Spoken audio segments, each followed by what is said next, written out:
Hi guys, this is Burning the Bolt, punk poet from Keighley Town, and you're tuning in to Poetry's Not Fucking Boring, and I'm not kidding you, it really is not boring. Big shout out to Jess who did the artwork, and big shout out to Luke Tatty Hogarth who has organised all this and who's brought all us poets together, and top notch for everyone who's shared the work and sent in the work. So keep up the good stuff. This is the fourth take now because I want my set to be like really good without any errors, and I don't think it's going to happen, and if it does in this video then I'm going to carry on regardless, but we're on the fourth take already and I'm pissing about too much. I did want to share a poem called Evidently Chicken, which was written based on inspiration from John Cooper Clarke's Evidently Chicken Town, but it really needs to be in front of a physical audience. And I've had to just quickly wean in another one of my favourite poems because Evidently Chicken was not working out very well on camera. So yeah, so some of you might have heard this one before, but it's about the dystopian future and it's called Magnet in My Head, and I really like this one, so I hope you enjoy it. Eat, sleep, rave, repeat to the beat of a futuristic dystopia. Eat, sleep, rave, repeat in a disillusioned state of intensified utopia. Up and down and in and out, our bones are beginning to shake. Watch this hysteria magnificently multiply as our souls continue to break. Around and round as we hit the ground, getting spat on and humiliation. A hard day's work to numb the pain in this land of accelerating exploitation. Hopes and dreams are dead embedded as we're inane animals on a wayward farm. But we can't give in and we can't back down, cause we've got to be ready to sound the alarm. For when we eat, sleep, rave, repeat in this looking glass known as hell, we've got to battle with a busted banter to avoid being the ones that they continue to sell into slavery like the finest of drugs, which will get you off your fucking nut, resulting in nothing but greed and squalor, designed to nauseate and rot your gut. Scaremongering the innocent and taking advantage of intellectual hearts and minds has resulted in a contractual disease developing which in apocalyptic blood it binds. So what can we do to stay awake and avoid the medicinal stink of pink, which in the factories every day is generated in large quantities for us to unjustifiably drink? These visions we see, are they fucking real or have they been created to torture and tease? I'm losing all strength as the sun's going down on me with his bended knees. I've changed my name to I, Daniel Blake, because skint and demoralised I remain in a psychologically disturbing society which pounds my tiny little plastic brain. Let's tell our kids that when they grow up you're going to have one hell of a bleeding ball, cause never will you amount to anything as you're just another brick in the wall. So come on, eat, sleep, rave, repeat to the beat of futuristic dystopia. Eat, sleep, rave, repeat in a disillusioned state of intensified utopia. 2 more times. So come on, eat, sleep, rave, repeat to the beat of futuristic dystopia. Eat, sleep, rave, repeat in a disillusioned state of intensified utopia. 1 more time. Eat, sleep, rave, repeat to the beat of futuristic dystopia. Eat, sleep, rave, repeat in a disillusioned state of intensified utopia. That's that one, guys. Hope you enjoyed that, and that replaces Evidently Chicken, sadly, but I'll share Evidently Chicken maybe another time. Next up we've got When Trump Meets May. This is just a little satirical ditty about what would happen if the two ever met. You never know. Here it is, When Trump Meets May. When Trump meets May, I wonder what he'll say, the misogynistic things he do in front of her, me and you, smirking as he takes it too far. When Trump meets me, oh that'll be the day that riots are started for my lovers departed as narcissism governs the throne. When Trump meets me, what no fucking way that she'll get respect, she'd better protect her lady parts from this preposterous insanity. When Trump meets me, in the newspapers today, upskirting will take place, have you seen this disgrace, or how can in America we believe again? When Trump meets me, it'll turn hearts will sway as this picturesque scene is downright unclean. Why, who on earth educated this man? When Trump meets me, with the devil he'll play megalomania, sweet game of lust, love, shame and blame, whilst covered in fake tan. What a prick. Hey up, Donald the Great ever. So thick. And that's that one.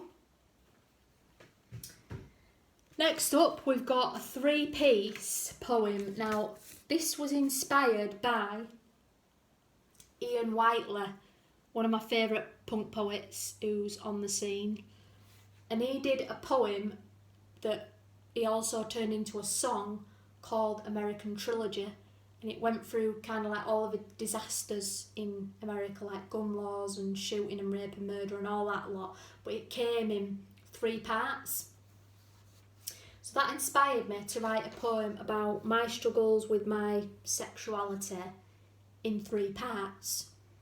So the first part is to do with when I went to church back in the day and I was, growing up as a teenager, learning the ways of life, thought I needed to go to church, thought that's where I needed to be.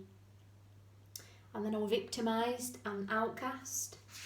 The second part is about me wanting a relationship to find a woman who's going to love me and appreciate me for me, because I never seem to meet the right people. So that's basically about my desires to just want to settle down and be loved for who I am and be respected for who I am. And then the third part comes from a human rights perspective. We all have human rights. We might not agree with one another's way of life, but that doesn't mean to say that we can't respect one another and we can't get along. So I hope you enjoy it. So the first part is called Pigeonholed. I hope you enjoy it. I won't be pigeonholed into your existential madness. I want to create my own kind of gladness. I want to run like the wind, like one badass punk who forever remains hysterically drunk on hydrochloride linguistics. I'm not getting down with the hypocrites of the church where they want to bring back their birch to hang anyone different than them.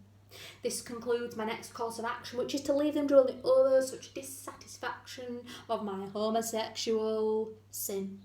And so it's on to the next poem, where again, I'll begin. This is the second part and it's called I Want a Woman. I want a woman who fucks like velvet.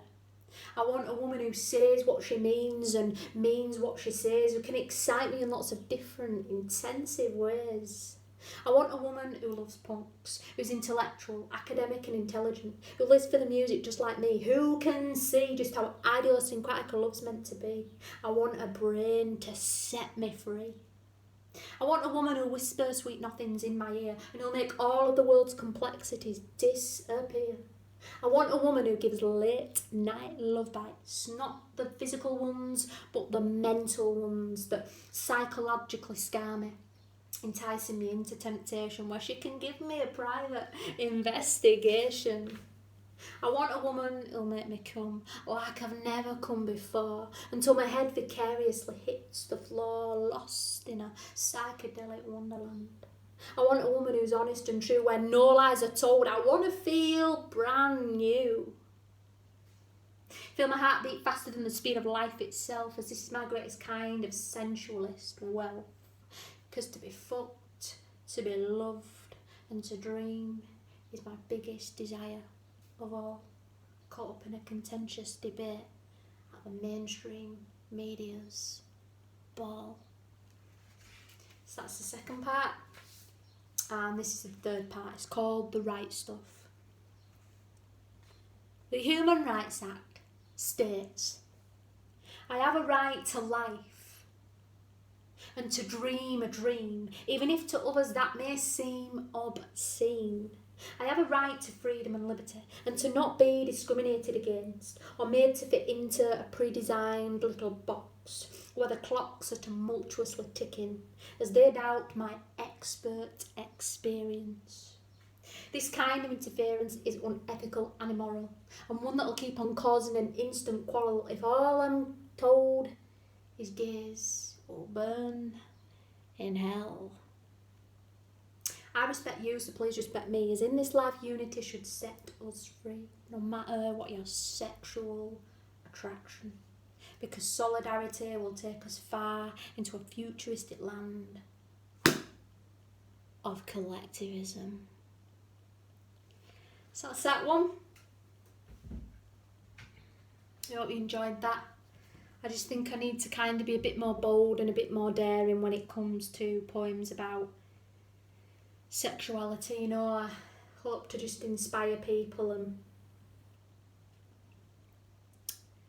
and hope that they can relate to my work in some way or another. So my internet seems to have gone funny. It seems to have died on me. Back on now, that's good. Right. Next one is called Things Are Gonna Get Worse, Nurse. And yet again, John Cooper Clarke did a really good poem called Things Are Gonna Get Worse, Nurse, and this is my take. And I actually wrote it after the last Corona live stream lockdown. Poetry Not Fucking Boring. After hearing what everybody were doing, it inspired me to want to write something. So this is Things Are Gonna Get Worse, Nurse. Starts with a quote like this. Shit for brains, or brains for shit. Things are gonna get worse, nurse, things are gonna get worse, as flesh and bones are burning like rubber and carted off inside a wooden hearse. Things are gonna get worse, nurse, things are gonna get rotten. I can't even remember my own names, it's something I've fucking forgotten. Things are gonna get worse, nurse, this virus is taking the piss, fronted by mainstream media like the finest of freak shows that you just wouldn't wanna miss. Things are gonna get worse, nurse, mental health is rapidly inflating, like a premature tumorous baby who's just spent 8 weeks incubating. Things are gonna get worse, nurse, as we swallow that medicated drink, and our thoughts no more are not our own, for ourselves we cannot think.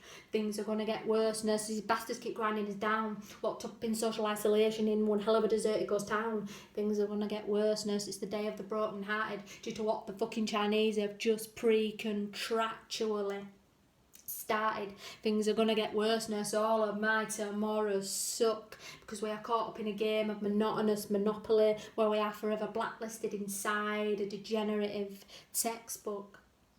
Things are gonna get worse, nurse, this economy's getting sucked dry, and all we seem to know is how to melancholically kiss everything goodbye. Things are gonna get worse, nurse, as we are nervously awaiting a vaccination to come and bloody save us all from this maleficent infestation. Things are gonna get worse, nurse, let's bring back Robin Hood to help us believe in man again and make us feel exceedingly good. Things are gonna get worse, nurse, as no one seems to be playing by the rules, as they're ignoring all the warning signs like a set of incompetent fools. And yes, things are gonna get worse, nurse, things are gonna get worse, as this is the greatest pantomime in history that you just couldn't fucking rehearse. Things are gonna get worse, nurse. That's that one.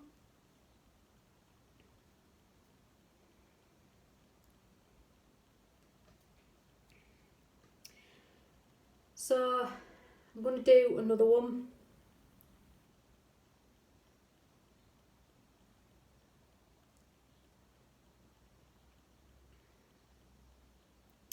And this one's got an unusual rhythm, and it's about the 80s. I love the 80s and I love watching documentaries about the 80s, and there's a really cool documentary that's called It Was Alright in the 1980s, and it goes through all the things that were like politically incorrect and things that would look back on now and cringe that you probably won't get away with saying or doing, like the black and white minstrels.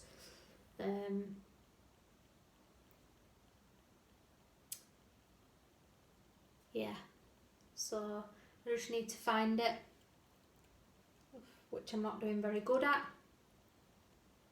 And I can't wait till I can get back in front of a physical audience, as I'm sure you can't either, because I know that it'll be really good when we can all get together again and we can just be in the same room and we can perform in front of each other. Then there's none of this online technology stuff, and you don't realise just how much you have to rely on technology until you have to do it. It's like you don't realise how strong you are until being strong is your only option. And this does not seem to be going very well for me right now, because I've scrolled all the way to the very end only for the screen to just go stupid on me. But then again, that's just my iPad.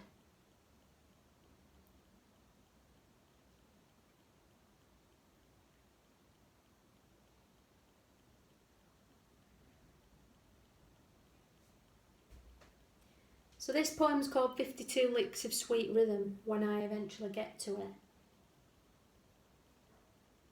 Here we are, 52 Licks of Sweet Rhythm.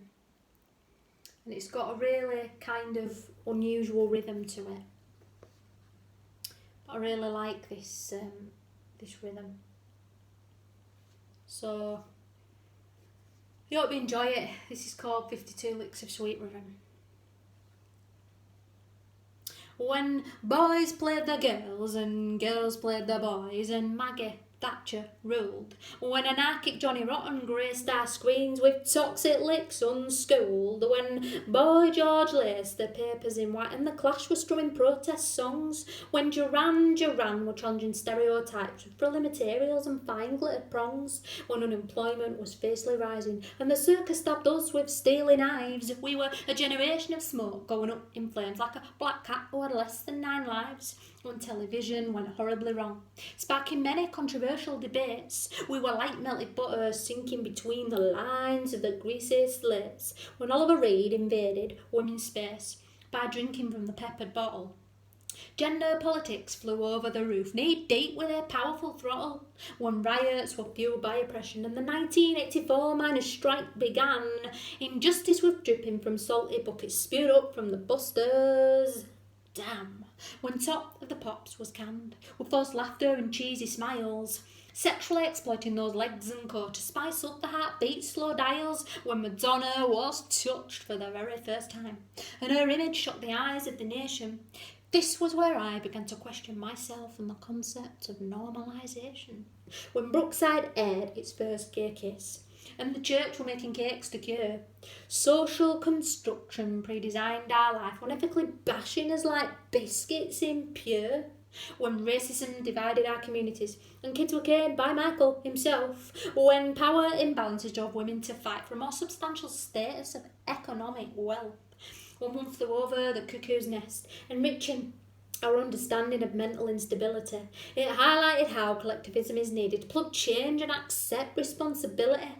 When Jimmy Savile tried to fix it for us, then his death brought sickening news. We were all lining up to voice our disgust for this battle so many deeply bruised.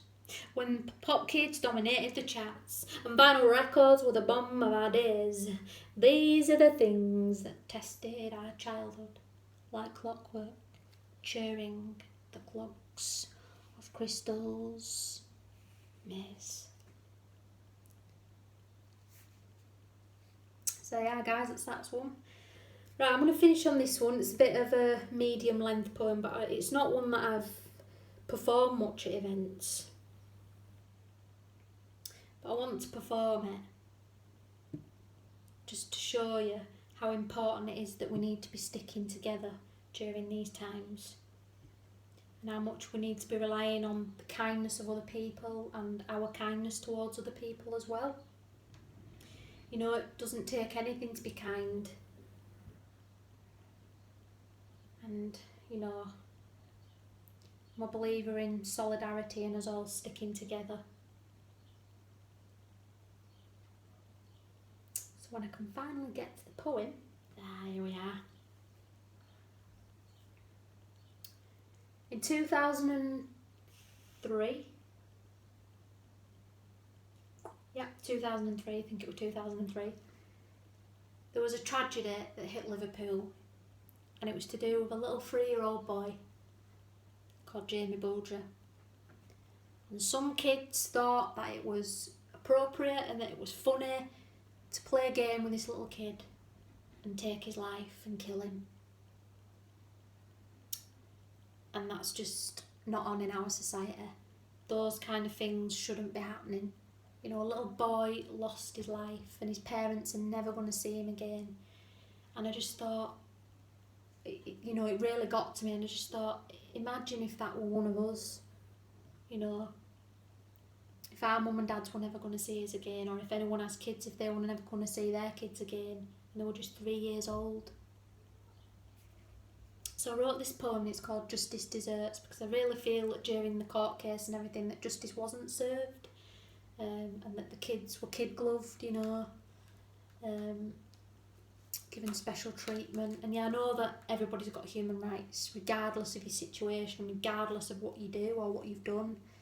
But this just didn't sit well with me, the fact that, you know, they got all the liberties and freedoms that they got, and yet somebody's life had been taken away. So this one's called Justice Deserts, and this is my last poem, and I hope you've enjoyed my set. I think it's not been as good as what it would have been if I were in front of a physical audience, because having to rely on this technology, just like blah, blah, blah, slurry words all the time. But yeah, I hope you enjoy it. Could such a nation live in hate and fail to flip the gold coin slate? Irrational broadcasts on each zone, cutting throats with a brutal tone, hands entwined in grief skin deep. These children should we ever keep? Lost in translation, oh what a mess, under pressure and intense stress. Social justice pained each heart and tore subcultures like cattle apart. Can we ever change morality's call and end the oppression dished out to all? Catastrophic events upon the tracks, chasing pavements to fill the cracks. Frosty stands in snow pure white as those tongues they did but take a bite of liquid gold dressed up in vain, inflicting the venom of deep dark pain. Smothered in smoke where the little one lay amongst the rubble of decay, riddled with fear, immense pain in tow, the blasé witness runs way too slow. Fracture vaults in the human eye as the common law fails to hear our cry. Anonymity born into World War One, bleeding us bone dry, what have you done? Kick loving children for their crimes, slick lawyers in suits were of those times, drip feeding mouths to earn a wage. Have you forgotten the public's bitter outrage? Stones and bottles the lions roared, for a game was played on Monopoly's board. Mr. Apple walks the wrong side of town with bloodstains on his thorny crown. An ocean bathed in bittersweet tears, with parents missing out on precious years. Mad hatters in the cuckoo's nest, stapling bullets of steel into each chest, escaping from the Candyman. Who were we to know what they would plan? Sleepless hours, nightmares unravel, as in unknown hands your son did travel. Little faith in a system walking free. Do you even care what they did to me? Soft flesh vacuumed into a vault through this worldly flood, high-pitched insult. Unconditional love, did it fail to exist, cause these boys to create a psychotic twist? So who are children in this place? Just bodies that fall far from sweet grace. James, she cried, I just want you back. Why were you the one under attack? I picture your face to having to hold for this pernicious case just left me cold. Papers rearranged, you filled the tune from its pungent taste of a shriveled prune. Engraved with passion, engulfed in fire, to adjust the welfare state's flat tire. Souls broken by a rusty blade, this market knows how to skim tight its trade. Lowered down into a box underneath the ground as silence remained our only sound. Documented within the history books, out of taxpayers' pockets all off their hooks, running low on strength as we failed to cope. Does this mean that we should give up hope? Where's Bodie and Doyle at this very hour? For their practice is needed to empower. Chalk on the other side of the black and white queue to see the lens of Poirot's view. Whatever happens tomorrow, will anyone care? Heads will keep turning, they will but stare. A skeletal frame broken out in the wild. Slave labour to protect the case load of your child. Jacob did wrestle as his bones became weak, but I, Daniel Blake, didn't play hide and seek. As he drank from the cup of a solemn morn to make sure that the red cheese tape was torn. So take a walk with me to remember the lost, and let's change the fierce waves, uncivilised in cost. R.I.P. Jamie. There you are, and that concludes Poetry's Not Fucking Boring May 2020. So thanks for listening, thanks for tuning in, and I hope you've enjoyed my set, and I'll see you real soon. Bye for now, guys.